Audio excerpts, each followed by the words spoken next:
Hello, I'm pleased to welcome you to this UC Summit session. I'm Gareth Johns, and my role at RingCentral is to look at how our cloud communications and collaboration platforms can support specific vertical markets. Prior to RingCentral, I was a group CTO and principal consultant for a global technology consultancy. Now, we've got some lofty ambitions for this session, to determine what is the right long-term technology choice for an organisation. And the answer is RingCentral. I'd like to thank you for your time, and please do visit our virtual booth for more information.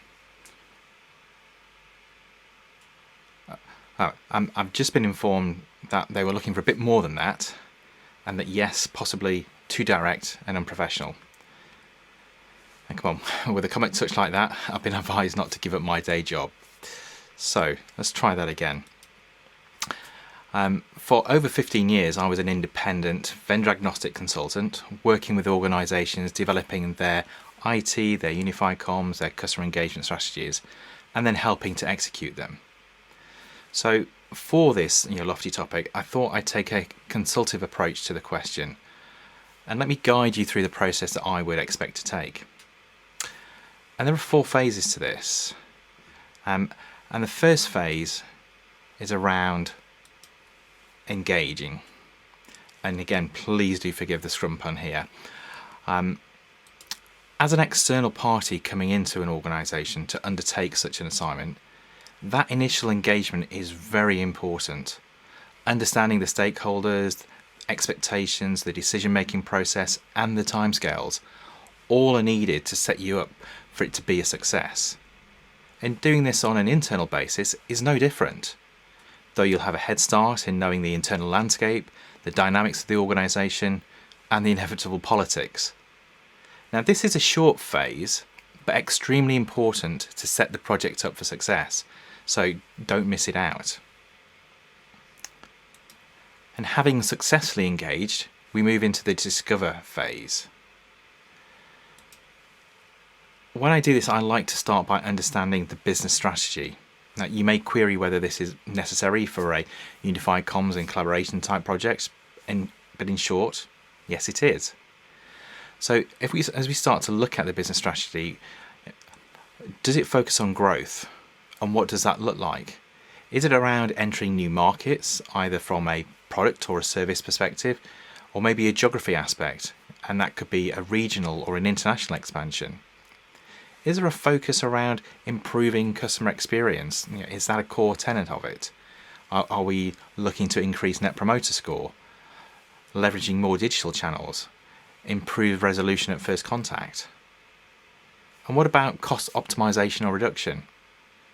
Naturally, this is always a priority, but perhaps it's translated into embracing, for example, automation for efficiency. And if your organisation isn't really in a position to grow, for example, in the public sector, local government, efficiency and automation could be a part of the strategy. Now, next, I'd like to move on to understanding the IT strategy. You may have a responsibility for it. You may have you may have played a part in it, in developing it and executing it. But it is important to review it. And I expect there will be some core pillars within it. Is cloud first part of your strategy? Are you looking at supplier and provider consolidation and simplification? Do you have core standards that any solution has to achieve? And this could be around security and encryption standards and availability across different devices and so on. And does the strategy require that any solution has the ability to integrate with other core business applications? Now, with all of this, we've kind of reached a first checkpoint, which gives us our strategic guiding principles that we need to work with. There can often be the temptation to start market engagement at this point, and it might be possible to do some broad engagement, though I'd hold fire and continue and complete this discover phase. I'd now look at 2 areas. Firstly, the current environment, and secondly, the user base. It's likely that you'll know the current environment, though it's always worth double checking and validating your thinking.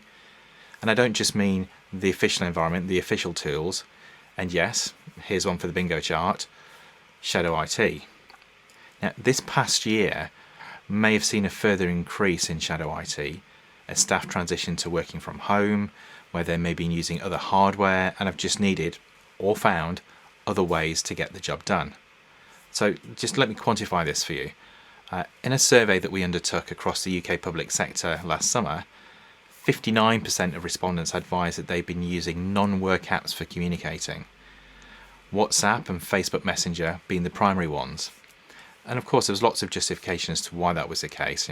I didn't have the right hardware, I'm not provided with a mobile device, and so on. But let's not be immediately dismissive of whatever we may have uncovered in that world, because it does give a good insight into what appears to be working and what is useful for users. And this provides good background for when we are speaking with the second area, which is the user community. Discovery across the user base isn't straightforward. There's a balance here. You want to elicit requirements that will help, but not get into the weeds of it has to do this or it has to be like this. And that actually can be quite difficult to do. Thankfully, oftentimes those conversations do raise points that absolutely align with the strategic guiding principles, which is good, though they may also hide a bit of a variation in some of the thinking and how it may be achieved. For example, around customer behaviour and expectations, and users are obviously going to be closer to the customers, and that's going to give you a better and more useful insight to know and understand. I find it's worthwhile to use a variety of approaches here, and again, some of this may sound absolutely kind of straightforward, but for example, one-to-one sessions with senior stakeholders, where you can take that time and maybe drill into the business strategy in a bit more detail and ask some of those probing questions. And small groups of users where the conversation and discussion can actually help to bounce off the various participants and they can give you better insight. Or even large workshops where you can use ideation techniques to actually get feedback, the old sticky notes on the wall kind of thing. And I might be stating the obvious here, but in these interactions, the key activity is to listen and to understand. Now that's going to involve asking follow-up questions to clarify your understanding, but in some respects try and use the old adage of, two of these, one of these, use them in that kind of ratio. Now, having covered off the current environment and the user base, well, this kind of concludes the primary discover phase, and we can now move on to the analyze phase. And the outcome from this phase is to have a clear direction on how to progress. It includes a secondary discovery phase, which I'll get to, but it's all part of an analysis process. Now, with those strategic guiding principles and the other discovery done, this can be assembled into a high-level set of criteria, which can be prioritised using the Moscow method or similar, determining what's a must-have, a should-have, a could-have, and a won't-have. And at this stage, I would expect that the majority will be in the must and the should categories. Now, armed with this criterion, an initial level of soft market engagement can occur, and events like UC Summit and UC Expo, well, they can really help in doing a first pass and understanding solutions, providers, capabilities, etc. Now, when that's combined with other research, such as scouring the support pages of the websites, watching webinars, reading analyst reports, actually that can help crystallize your thinking there. And it should really return options that are worth further investigation. A proof of concept can be a good next step, allowing you to test some of those must and should have criteria, as well as gaining better familiarity. And providers, they should be happy to offer a proof of concept, though you need to be clear about what you want out of it. So that means defining what the success criteria will be for that proof of concept, which makes it clear for both yourself and the provider what is expected, what resources will both parties need to supply, how long it will run for, and so on. Now, you might be tempted to play around with a trial license, though in my experience that won't uncover everything that you need it to, and a structured POC, a proof of concept, is absolutely worth the effort. It also gives a great opportunity to ask the difficult and the challenging questions, and in some respect to test the responses back in the product as well. A further comment is that if you do want a complex proof of concept, you absolutely can need to make this clear, and it may require some additional licensing or configuration work to complete this, and potentially a nominal charge. But in my view, that's about being open and transparent, and such a requirement really kind of falls under the being fair approach, and developing a professional relationship with potential providers. I'd also, at this point, really look to obtain some indicative costs, but I need to ensure that I've got a like for like. So I'd probably look at providing a short document that outlines what I want to see a cost for. Now this could be in the guise of an RFI, and I will probably keep it at that higher level, because there's likely to be a later procurement exercise, unless you've been able to narrow it down to just a couple of providers already at this point. And if that's the case, then you may want to go into a further level of detail. And in doing so, don't forget to ask about, obviously, how the solution is implemented. What's the dependency upon you? What does a provider do? What might another partner do? Because there are going to be costs incurred here in addition to whatever the solution cost is.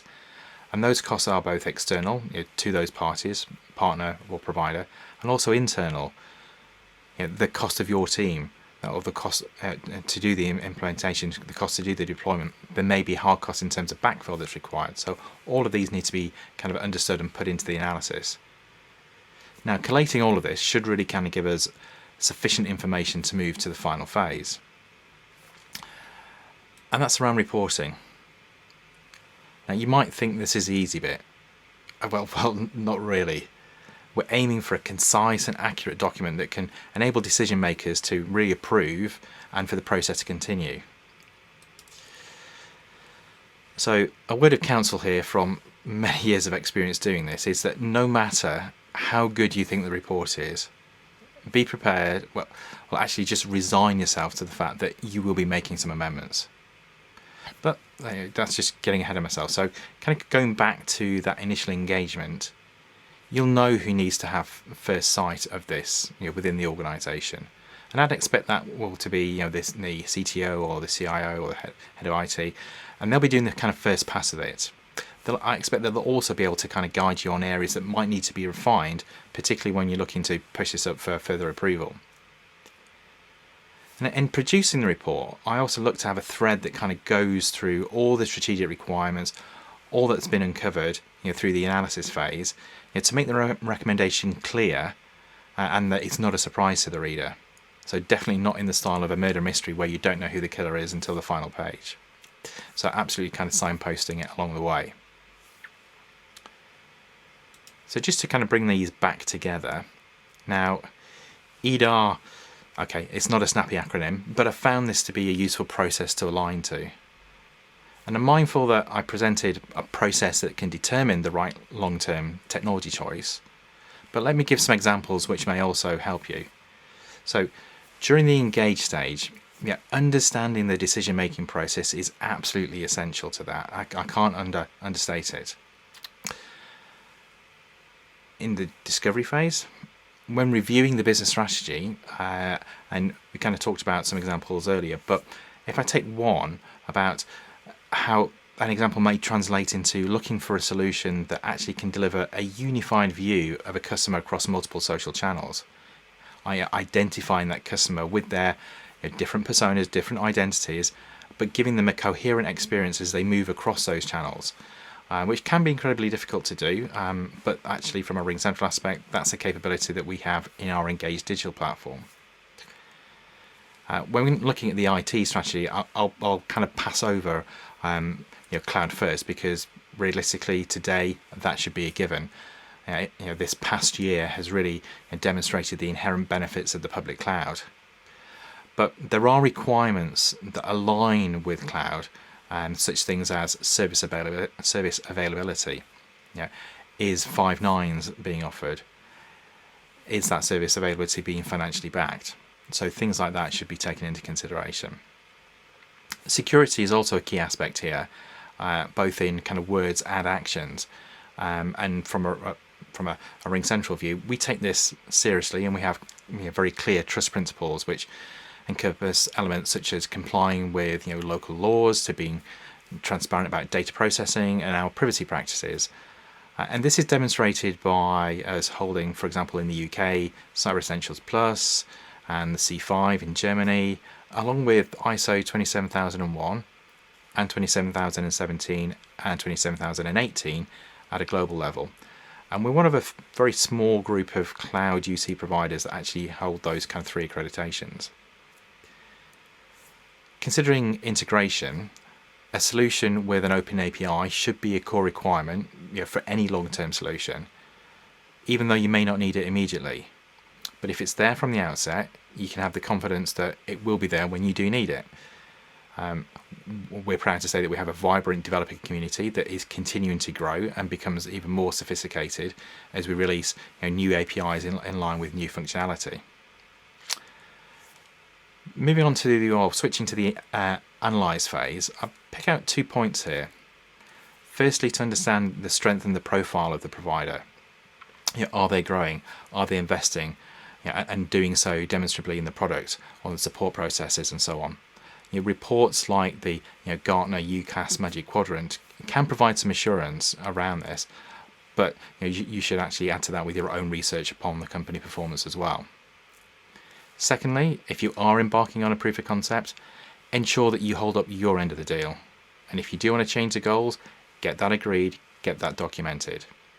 It's also a really good indicator of how the provider and their partners kind of engage when you go through that process. In the reporting phase, I'll just repeat that it may take several iterations to get the balance of brevity and detail before you actually push it up for approval. And of course, if in doubt, the right long-term technology choice is RingCentral. Well, okay, on that slightly flippant, yet true, note, thank you very much for your time. I do hope that you found this useful, and please do make contact if you have any queries.